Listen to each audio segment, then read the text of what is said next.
All right. Well, I'm going to tell you all the story.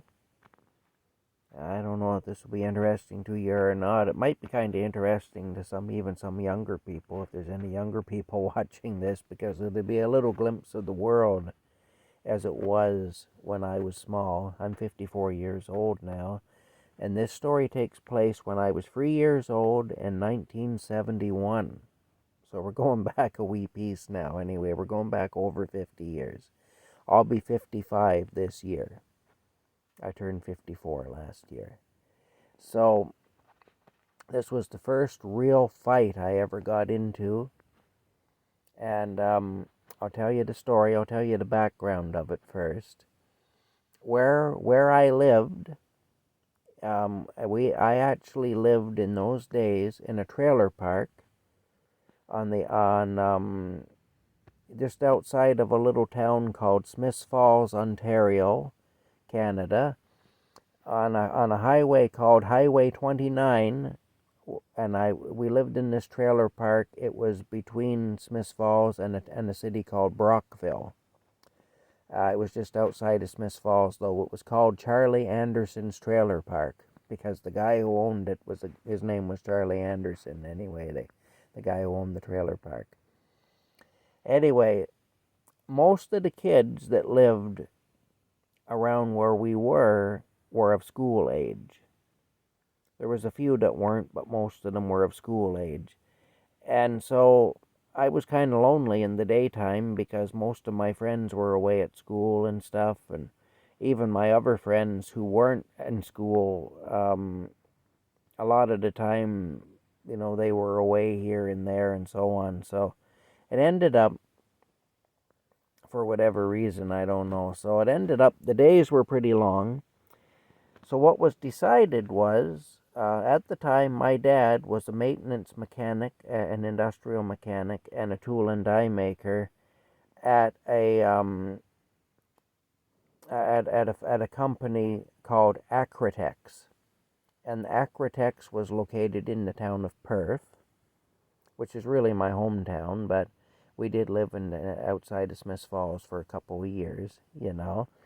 But Acrotex, anyway, they were manufacturers of wool. They made wool. That's what they did. They'd spin it, and stuff, and put it on cones and stuff. And anyway, it was like synthetic yarn that they made, basically. And the daycare center, the Perth Daycare Center, was located almost across the road from Acrotex. And so it was decided that I would start attending the Perth Daycare Center. So every morning at 4 in the morning, I'd be up out of my bed. I'd be having a piece of toast or whatever with my dad. My dad usually just drank a coffee. And then we'd get into my dad's 1962 Pontiac Parisienne sedan, his big aquamarine colored 1962 Pontiac Parisienne, and we'd drive to Perth. And he'd drop me off at the daycare center, and then he'd go on to his job. He had to open the factory, so he had to be there early. He had to go all through the factory and flick breakers. There were breaker boxes all through the factory. He'd have to turn on all the lights and turn on all the machines, check everything out, make sure everything was working before the production workers came in at like 7 in the morning. That was his job. It was a big job. So he was the first man in and the last man out, generally. And, pardon me. So he dropped me off there. Anyway, there were quite a few kids there, and I made some friends. And the kid that I really made friends with, my best friend at the daycare center, was a little boy by the name of Toby. And anyway, here's Toby's story. Toby was what we called in those days a cripple. Or some people used to even use the word gimp, which was a very dirty, derogatory word. But, GIMP, I still don't know what it stood for or whatever, but I know it's what crippled people were often referred to that way. Or if somebody had a bad leg, then people would say they had a gimpy leg or whatever. Like I say, it was not a very nice word. Not a very nice word, anyway. But anyway, he was crippled. And the reason he was crippled is he and his parents had been in a really bad car accident.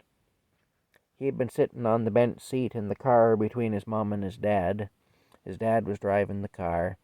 A drunk had crossed the center line and hit them head on.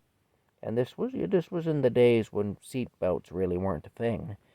And so Toby ended up losing his left eye on the dashboard knob because he went face first into the dashboard, and he also ended up with the ignition key jammed into his left knee. Because, in those days, the ignition switch was down on the dashboard. It wasn't up on the steering column like it is now. And so he ended up, that was a common injury apparently in those days in car accidents, that you'd end up with the ignition key stuck in your knee. So it ended up anyway, his left leg was actually locked. His left knee, he couldn't bend his left knee. It was frozen in place anyway. So he had no bent movement in his left knee. He was still recovering from this thing. He had a patch over where his left eye would be if he still had it, which of course it was gone. And so he had to wear an eye patch over the hole basically where his eye would have been. And anyway, he was a real nice kid though, and I made friends with him. He couldn't run around like the other kids or like I could, but he was just a really, really nice kid anyway, and I liked him. And he was my friend, And we'd sit down on the floor and we'd play with toy trucks, or we'd play with blocks or whatever, I didn't mind doing that, I liked the kid. Like I say, he was a friend, and I understood that he couldn't run around like the others could or like I could, and that didn't matter to me, Anyway, they used to turn us out into the backyard every afternoon. And there was a place there where they had all these tricycles all piled up in this area.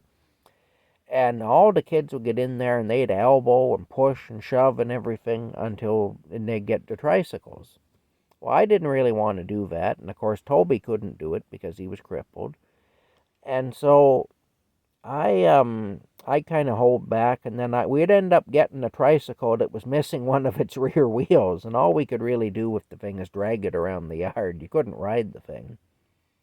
Anyway, one day I said to Toby, because I was getting sick of that, I wanted a real tricycle.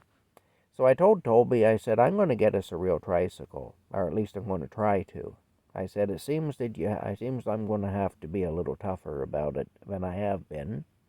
But I'm going to get us a decent tricycle. And I was a tough kid. I mean, I could be tough if I needed to be. It's just that I didn't really like that uncivilized stuff, but I could be tough if I needed to be. Anyway, I got in there and I did what the rest of them did. I pushed and shoved and elbowed and everything else, and I was aggressive. Wasn't any more aggressive than the others, but I was aggressive. And I got us a good tricycle.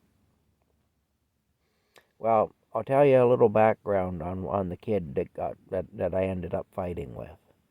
The kid I ended up fighting with was a bully, and he had approached me several times before that, and he had said, "Why are you friends with that cripple?"